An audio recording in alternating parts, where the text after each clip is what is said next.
I think that the idea of being strange usually means that you make something that is important to you, that is, from an audience perspective, seen as an individual pleasure. So when you say everything is all very strange, you're saying everything is just very pleasurable.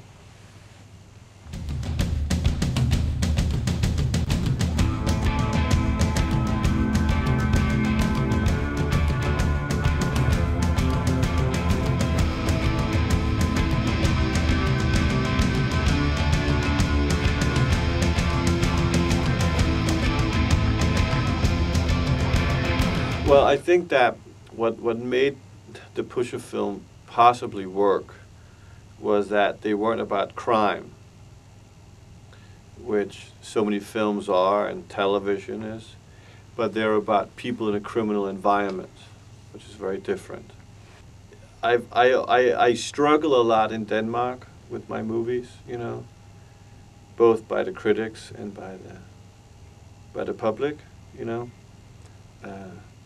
And it has become easier for me to make films in English because of the market opens up much stronger. And I think that, not to say I won't make Danish films again in the Danish language, but right now I don't really have an interest in it anymore. There's just so many more things I would like to try in the big world. David Lean, Frank Capra, Potakova, Tarkovsky, Tchaikovsky, Vaida, Scolar, Visconti, Cassavetes, John Huston, Frank Capra, ham har lige sagt. Anthony Mann, for eksempel Man Godard, Howard Hawks, Truffaut, Robert Wise, Melville, Lars von Trier, Murnau, Lindsay Anderson, Gianni Amelio, Elia Kazan, Buñuel. Ja. Resten der er sådan lidt hulter til bulter. Okay. Hvad med porno? Ja. I guess I always wanted to make a movie about people watching movies, you know, and the effect that watching movies can have on you, and how watching a movie turns out to become a movie. But it was also at a time when I was struggling to find out how you make a movie, you know. How do you put a movie together? What does a movie consist of? When it hit me that I was going to have a child, it changed my life completely. And there's a very chronological aspect of, I was very childish before I had my first child, and I was very narcissistic and nihilistic and self-destructive, and I thought that art had to destroy everything around it. It had to not necessarily be very enjoyable. And having my first child, I have two now, changed all that and changed everything around it to what I later on would make better films out of. Every film is very much about myself, except Inside Job, which is the movie I failed on, I feel. I think Bronson is probably very autobiographical about my life, in a metaphorical kind of way, because I took the life of Charlie Bronson, or Michael Peterson is his real name. But I think everything I do is very much part of who I am at that time in my life.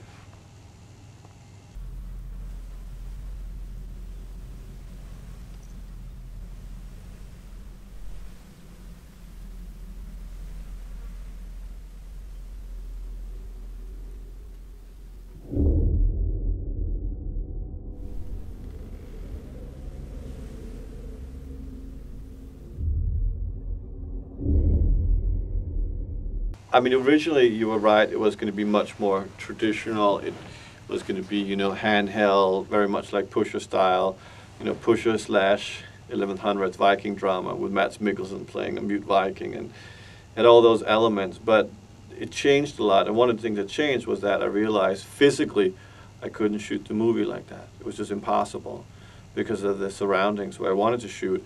So we had to make it more like locked off, almost paintings like. So it started one way visually and went completely the opposite direction. But I think the film needed that, and I always believe that you should go by your gut instinct, you know. You know, you don't always have to understand if it feels right, and then you figure out afterwards. I think with Valhalla Rising, I always wanted to make a science fiction movie, really. But I didn't want to make it about the science of the future. And because I had chosen to make a movie in the 1100s, it became kind of a tricky situation. How do you make a science fiction movie about the past? And by taking away all the scientific elements of it and making it about faith, automatically gave it an aura of traveling into outer space, like a movie about the future. But it took a long time for me to find that approach to it, to give it that possibility that that's where the film takes place. I always told Mats to play One Eye like he's a monolith, so he's not human. He's been brought there by faith itself, so he became before man, you know, he became with nature, so he's an artificially created extraterrestrial.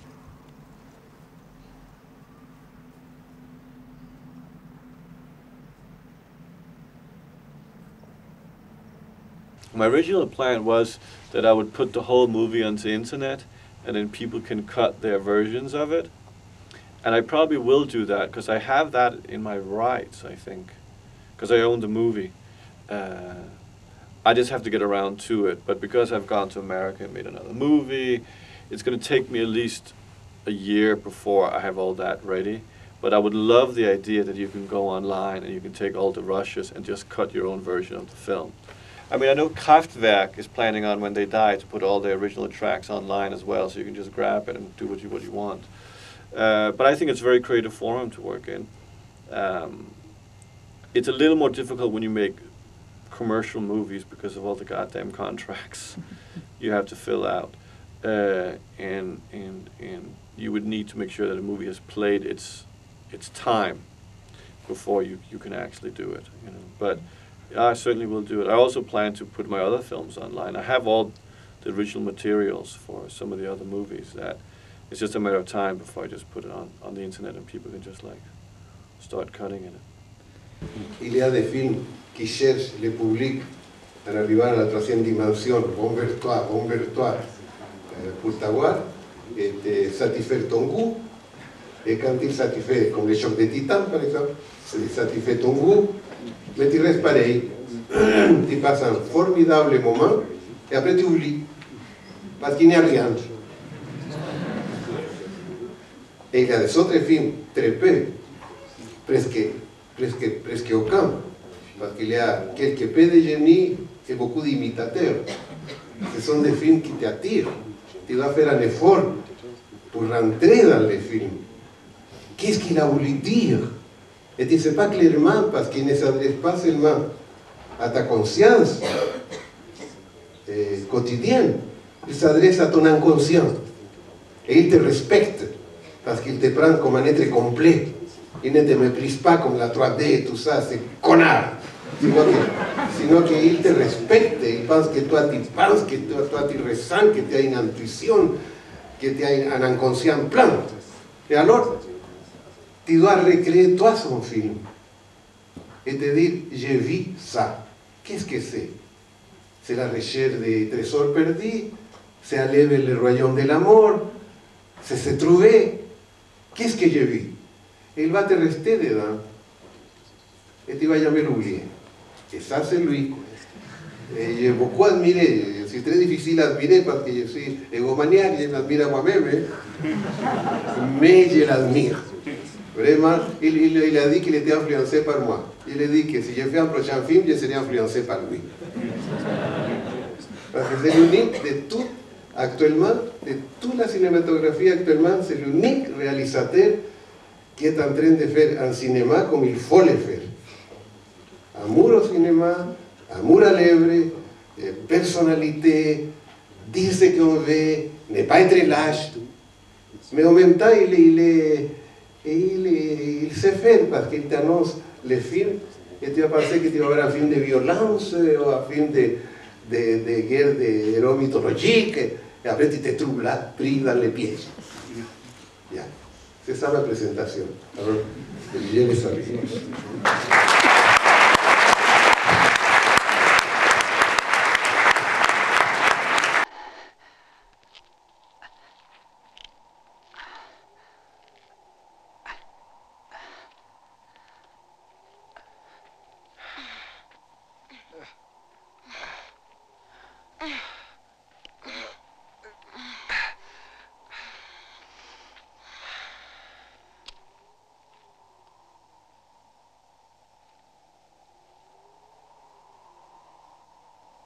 Con que ese es el gran pueblo.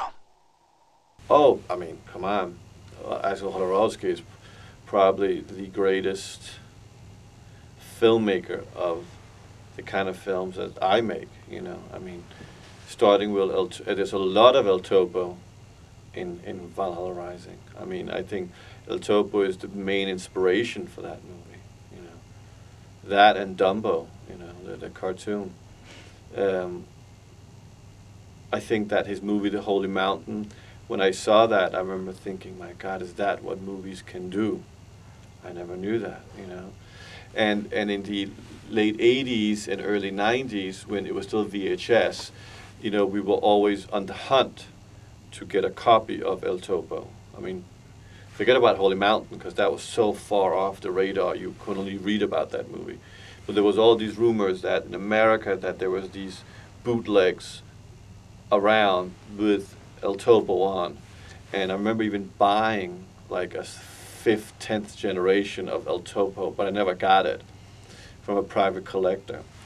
And I remember when you finally, through the internet, was able to get them on Laserdisc from Japan, both El Topo and Holy Mountain, and when they came, you were so blown away. And then Santa Sangre, you know, which was his great film in the late 80s, really also demonstrated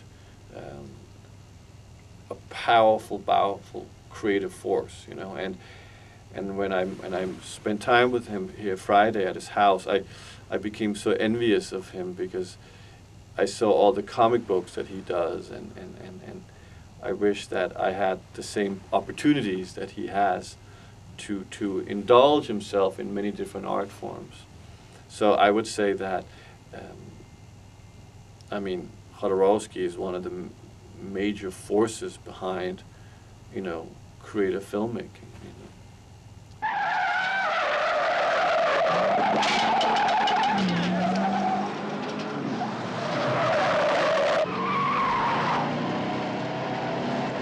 Well, Drive starts shooting in 3 weeks in Los Angeles.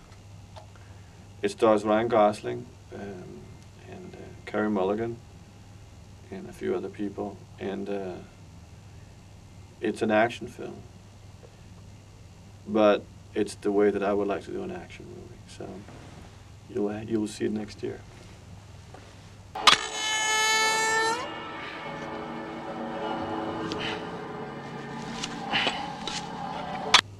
That was weird. The camera is on battery.